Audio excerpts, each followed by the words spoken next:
Hey everybody, welcome to the podcast here, Juliet always, and myself is Brian.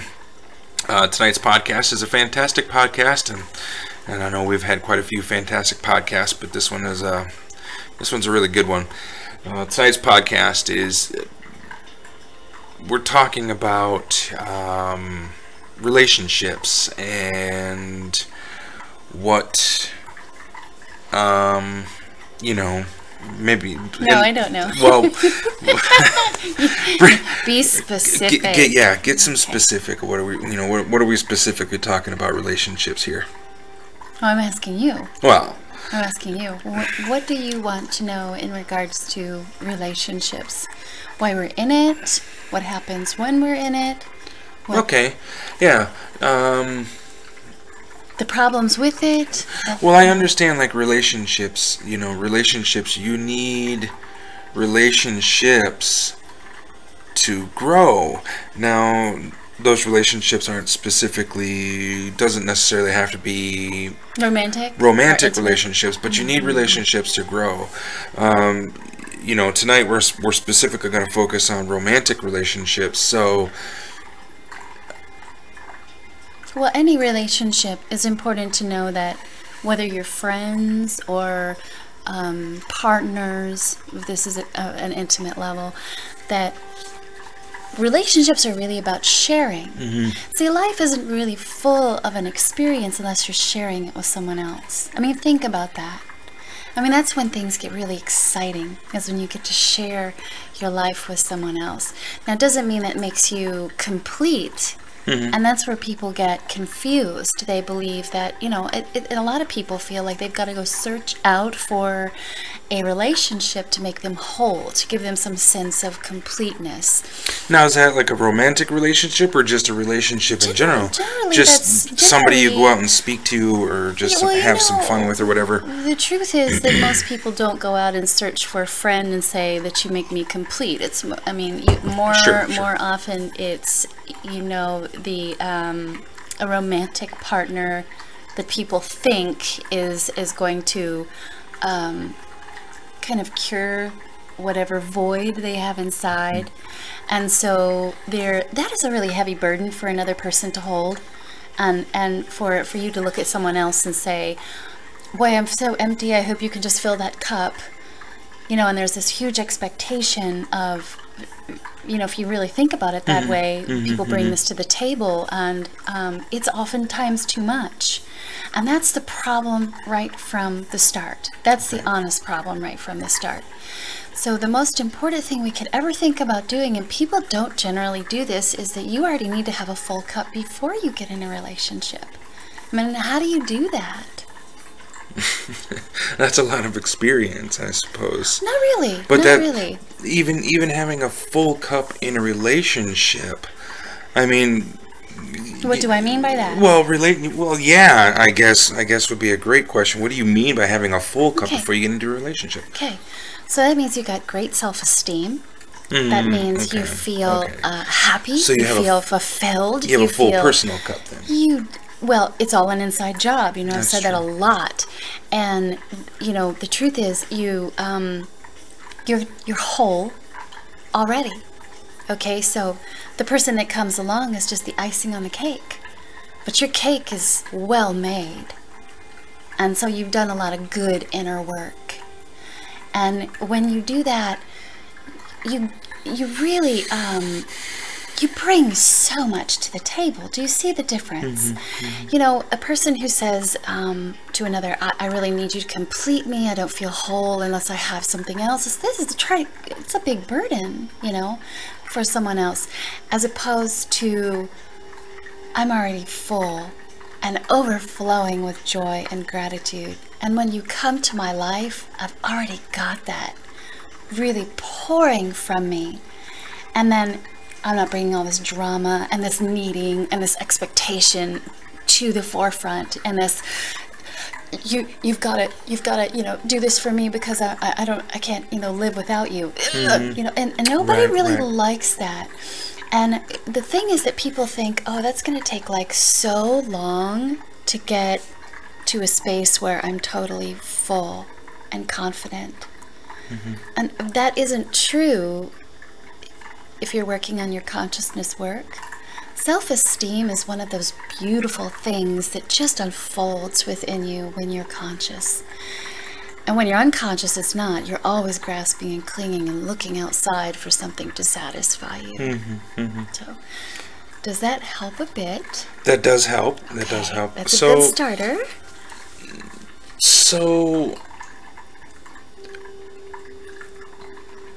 okay, a person out there,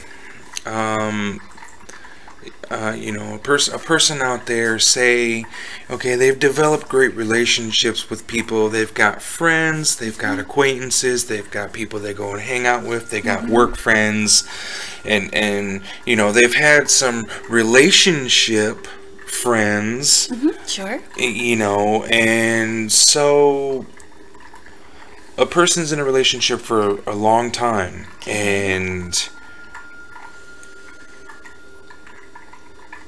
they grow to love one another, and they have great communication, or maybe not even so great of communication, but they do have some form of communication that works towards, communication can always work towards better communication in a relationship, and that relationship terminates. And then therefore both parties, or maybe in some instances just one party, they become so devastated and instantaneously go right inside themselves. Their head takes over, and we've talked about mind and ego and things like that, and their head takes over, and they just become lost and just absorbed in. All of a sudden they develop low self-esteem, low confidence, and just they become like this hollow shell. So let's talk about that. Okay, let's talk about that. Because let's talk about what most people don't even know what to differentiate to. Most people believe there's one way of doing it, not another. See, the norm is, I'm going to go find a relationship to make me happy. And then I'm going to bring all my drama with that and my pain body. And we did talk a bit about the pain body, but just to reiterate what that is, the pain body is usually dormant. It's dormant when you're conscious, but in 99.9% of the population, it's alive and well and active, and it's a shadow that resonates from the ego mind. And that pain body feeds off drama. And so people don't even know this is going on. The mind is tricked them into this is normal. And so they're creating circumstances that are traumatic. Circumstances that you just happen to say that they create low self-esteem. And I have to say you already have low self-esteem. The only thing that happens is that pain body triggers it when a situation antagonizes the pain body or feeds it. Do you see what I'm saying? It feeds it, and all of a sudden it brings it to the surface. Remember, I've been saying for a long time that everything drives you towards consciousness. Every situation, good or bad, right, drives you towards consciousness. Mostly suffering. And the greater the suffering, if people can use that, it's driving them towards consciousness. What people forget, or don't even know, is that any instance they go, this is just horrible, and they get right stuck down into the pain body and pulled into more unconsciousness. The ego mind really does take over, is what you're talking about, really takes over, and then they find themselves worse off, feeling worse off than they were, and then they develop this great story. They develop this great story about the ego mind, talking about the inner critic. Oh, you're a failure, you can't, and then the limitations come up. You're not worthy of love. You're too old, all of these things, maybe you're not pretty enough, wealthy enough, blah, blah, blah. All of these limited beliefs come up, and instead of being able to listen to that, because people don't know the separation between ego, mind, and full consciousness, they think, this must be the real thing. That's a shadow.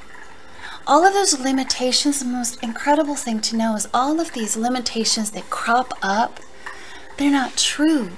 That's the illusion It's the shadow, the pain body. And so it keeps the ego mind working full time. And people don't know how to see it. Now, I'm not saying just look at it and then you become absorbed in it, because then you're in it. You're in the poison, right? I'm saying look at it and be separated from the pain, because once you look at it, remember, you look at it, you see clearly, you shine light into it. What does it do? It dissolves. Observation is the only thing that can make it go away. Now, in bad situations, people usually, or they say this is a bad situation. I suffered a breakup, and I was in a relationship for a long time, and I really loved this person, and what happened. And some of them can be really devastating. There are situations where people have been married for years and maybe have children, they have estates, they have all of these things, and they've made an identity. This is who I am. And then all of a sudden, maybe the one partner walks out and runs off with someone else. That's an instance. Or one dies, okay, or one just gets up and leaves, and maybe there was no clarity to begin with at all. Maybe they were like, what happened? Sometimes that's the case, and then people are, and almost that's worse, because then they're left with the guesswork of what happened, what went wrong, Right. And no matter what it is, that's actually not the most important thing. I know that sounds crazy, doesn't it? That you shouldn't have to sit there and brood over what went wrong so I don't do that again. What you have to use is the pain to go in to seeing this. I am suffering and I don't like the way this feels, but I'm going to accept it. I don't have to like it, but I will not resist it. Because if you resist, the resistance persists. What resists persists. Remember that. So accept what is, even if you don't like it, even if you don't understand it, and then use it and say, I will sit with this. Not get in it. I will sit with this and see it. I will see it and observe it. This is a situation and this is painful and I don't understand it, but I'm going to use it and not let it use me. So use it as a lesson. It is. That's all it is. Okay, and not, I'm going to tell you something. Lessons are painful. Well, sure. Okay. I've learned many lessons through pain. I just heard a beautiful teaching from Eckhart Tolle, who was speaking on behalf of plants. And he said, when you're watching a seed grow, they go through these really extreme circumstances, these really environmental, like, to sprout. It has to push up through the dirt, and usually, through the soil. And usually they are exposed to extreme weather or sure. extreme, They pop up out of the soil and instantaneously they're exposed to hard rain, wind, sunlight, What do they do though? They don't just wilt and go, well, the rain came and the cold came and that was it and I died. They use that and they grow stronger and stronger and stronger. And like we're talking all the time, how we're so interconnected, you can look at anything in nature and you can see how it applies to yourself. Nature isn't out there just to go, well, there it is. Oh, it's beautiful. Great. It's wonderful. Smells great. Look at it. See it. What is this? Why does that one flower and this flower, why are they not bickering back and forth about who's more beautiful? They just are. Sure. How is it? It's so amazing that animals that are sometimes usually want to attack and kill each other because they're natural enemies can sometimes come together and not kill each other at all and sit and have a feast. It's very interesting to understand that there's a moment where there's an acceptance of this is just the way it is. And today I won't hunt and kill you. Today we're going to sit and feast. It's interesting. And life is the same way. We're no different. We're going to learn. We always learn, and we learn through the most painful experiences. But do you take those painful experiences and you make them your reality, or do you go, wow, that was a real kick in my pants. Okay, I'm going to use it. Okay, I'm going to use it. Well, so somebody suffers that devastating blow of an ending relationship, or an ending of a romantic relationship, an ending of a marriage. just real quick here, just to touch base really quick, that's a, what we mentioned before is a fantastic start, and it's a fantastic place to start for somebody, who has a hard time dealing with relationships or has been devastated by some form of relationship. But what is something that you can give somebody on this podcast? Because this is your free, this is a free tool. They're all free tools. And what is something that you can give somebody who's been devastated through some form of relationship? Yeah. One step onto the road of healing. I can give you more than one. First, remember to breathe. Okay, that is simple as it is. When you're suffering, usually you don't even breathe right. You're way up here in your chest, and sometimes you have chest pain. Oh, my heart hurts. And we're not even aware of what's happening physiologically within our body.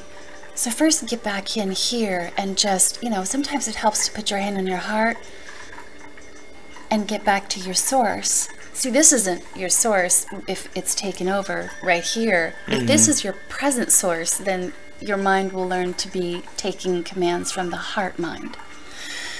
First, breathe. Remember that wonderful movie, Forbidden Kingdom. Jet Li. Yes. Jet Li, the young monk asks Jet Li, what if I can't do it? What if I fail? And he says, don't forget to breathe. That's the first thing. Second, know that this is not your identity. Who are you outside of this relationship? See, people they get plugged in. This must be who I am. I'm the wife or the husband or the girlfriend or the boyfriend. And this is what makes me. And then when it crumbles, what this teaches you in life is, guess what? You aren't that either. And people go, well, then what am I? I've just had the carpet ripped out from underneath me. That's not always a bad thing. Because you have to sit and realize that you're more than that. Then you need to accept what is. I mean, it doesn't have to feel good, but here's the thing. It obviously wasn't right. Or if things happen for a reason, so. Or if the instance where someone had perished and died, that just had to be so. Because when it comes to death, all bets are off. Right. Okay? You don't have any say-so over that. And I won't go too deep into understanding that placement of our soul and the lessons we learn when we come here, because that's a whole nother chapter. It's a whole nother ball of wax. It really is, but know that that's death, and experiencing that is a big jump in your spiritual evolution. Boom, boom, and because it's devastating, okay? We've got to stop looking at pain, the painful experiences that we have, as being horrible, and start looking at them as gigantic leaps ahead to use them to propel us forward into consciousness that much faster. You see, you want to get there. Why is that so important? You've heard me talking about this a lot. Why is it so important that we become conscious? How bad do you want to be happy? How bad do you want to know how to fulfill your desires and your dreams? Isn't this why we're here? We're not here to struggle. We're not here to hurt. Are we going to hurt? To a degree we are. There is some pain. You stub your toe, I'm going to hurt. Suffering is optional. This doesn't mean that you're cold-hearted. This doesn't mean that you come into a relationship and you don't feel. What this means is you become whole. As a conscious person, you become whole. You come into a relationship, you go, I dropped the baggage way back there, so you don't have to have it here with us. Now, I hope that you dropped your baggage too, because when you get a unified relationship like that where two people don't have baggage, wow. Wow. I mean, imagine that. No drama, no craziness, no fights. Just pure love. Just pure beauty and love and gratitude. And when challenges do come up, because they do, because we keep learning. Sure. Keep growing. You can talk. And you can communicate. And the sex is incredible.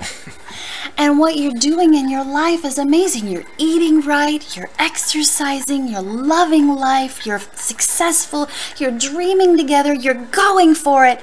And life is great. That's the difference, Okay? So if it's not happening right now, and you're in a relationship, and you found this podcast, and you found it for a reason, because there's no coincidences. You found it because you've been asking, I'm hungry for happiness. I'm tired of suffering. I'm sick and tired of going out and trying to do it in this relationship to be a whole person. What is it I need to do? Drop it. Stop looking outside to get yourself whole on the inside and start working on you. But don't just, you can't just think yourself how I'm just going to think myself to be whole, and I'm going to have all these positive things, these thinking things, because that doesn't work. Mm-hmm. You can feel good for a couple of days, a couple of weeks, a couple of months, but incidentally that ego mind will take right back over, and life will go right back into the same situation as soon as you have a traumatic event occur. It always happens. So if you don't have a good teacher to sit down and teach you how to become conscious and say, these are the clear signs that your ego mind is taken over, and these are the clear signs that you're on the right path, and this is what you need to do to keep going, and this is what I see that you're experiencing, being straight up front with you to help you get there. Do you see where I'm going with this? You understand the difference? Mm-hmm. You cannot. Do you guys understand the difference? You cannot think yourself into consciousness. You have to get out of your head and into your heart. And you have to get into your soul, and that's no easy task, because the ego mind is dominated your whole life. It's like having a drug addiction for however how many years you've been alive. 20, 30, 40, 10 years, whatever. So you've got to overcome this addiction. And the thing is that, when we talked about the pain body, we definitely said that the pain body loves more pain, loves more drama, loves more, and it creates it. It will find circumstances where it's even hidden. They're hidden. Like if you can't make it to a class, if you can't make it to your class to go see your guru because you've got other things, there's a red flag, woo, waving in the wind, because you've put that in the forefront. See, you have to say, no way, man. No way, man. If I have to bicycle in the snow. My happiness is most important. Isn't it? Isn't it? That's the reason you're here, your whole birthright. I mean, how long do we want to really suffer? How long do we really want to do this madness and call it life and say, I'll get to it when the time is right, when the stars are aligned, when the money is good, when I get the right job, da-da-da-da, tap dance. No, it doesn't ever happen. It doesn't ever happen. It will never happen. It has to happen right now. It happens with a commitment. It happens with you saying, enough is enough. I don't want to do this anymore. Because the truth is, it doesn't matter who you find. You might find the next person, go, oh, this is the right person. And guess what happens? And it's beautiful. It's roses for a while. And then it's crap. Okay? And then you break up. And it's the same old song and dance over and over and over again. Because the same situation keeps resurfacing. It is the same lesson that has not been resolved yet. And it will continue to resurface until you get through the obstacle. It will keep coming back. It's the same test. You see? It's the test. You know, it's like the creator puts the test in front of you and says, here's the pen, and take the test, and you mark the little bubbles down, and you go, I don't want the test. I'm going to just sit here, and then the test comes back. Well, I don't want the test. Well, no, you have to in order to move forward. And you just take the damn test already. There it is. And it's going to keep coming back. So might as well look at it. And the thing is, we have really good spiritual teachers here to say, and guess what? You don't have to sit there by yourself and scratch your head like you have been doing. Not you personally, but like you have been doing. Well, I have done scratched my head, like you have been doing, thinking, I don't get it. Your spiritual teacher lays it out for you and says, this is what this is. This is what this is. Look at this. And it's almost like having an awesome cheat sheet. And so you go, oh, there's your tutor. Oh, the answers to the test. I get it. Oh my gosh. Okay. And and then you go, that obstacle, but I needed to take that test. I needed to understand it. I needed to understand it not from a level of the thinking mind. I had to be so full of faith and trust in my heart, in my soul, in my knowing that I could do this without the thinking mind and the ego getting in the way, that I could trust the source within me to know, to guide me. That's how you pass the test. You don't pass it any other way. And with that, that is the test.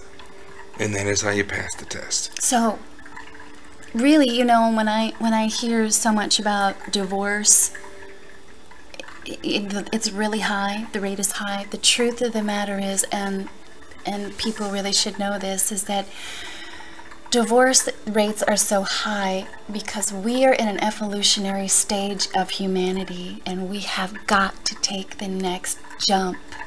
That's the test. You see, people are unhappy, consistently ending up in divorce. I mean, to a point of ridiculousness. I don't know as many parents that have children that still are together. Do you? I mean, it's like a 2%. It's ridiculous. I have no idea what it is. It's very, very, very small. Now, that may not be it, but I mean, it's very small. I mean, if you walk into a classroom, most of the children in the class are going to say their parents are divorced. So what that means is we as a human race need to take full responsibility of our spiritual well-being and our evolutionary jump and say, the only way I'm going to make this is to stop what I'm doing right now and go where I need to go, and that's to wake up.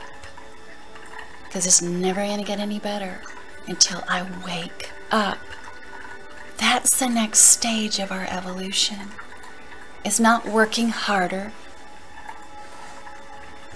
It's not trying harder. It's not thinking better. It's not better technology. I mean, all is great, but that's not it. And we're recognizing that full on.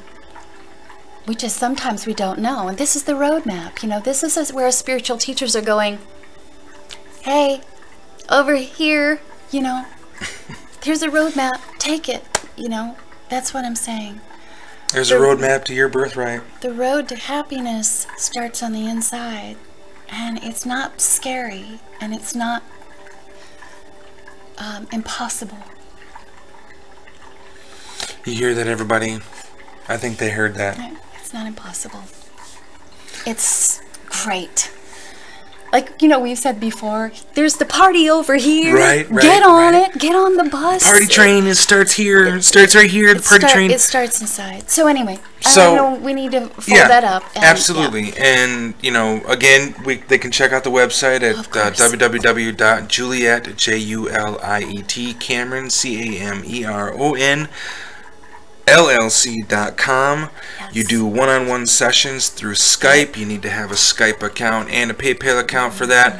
And she does personal Skype sessions with you to help you on your journey to awakening and consciousness. And then events, check out the events that are coming absolutely. up. Events that are coming up. Because I'm going to tell you, as you say, there's nothing more incredible than being right in the room where the action is happening. Yes, where absolutely. The vibration and the energy is going on. These podcasts are fantastic and they're free for you, but the actual events that Juliet does, they speak volumes. You get a really fantastic experience there. You'll get a lot more information that you need. You feel it. I mean, when you walk in, it's different. The energy and the vibe is just unreal. And again, that website, you can also get in touch there and contact her for booking for an event and things like that. And never lose hope. Do it very quickly, though. She's a very busy woman, and a lot of things going on. So thank you very much, Juliet, for doing the podcast. You're very welcome. It's always exciting when we do these podcasts. It is. So. It's a lot of fun.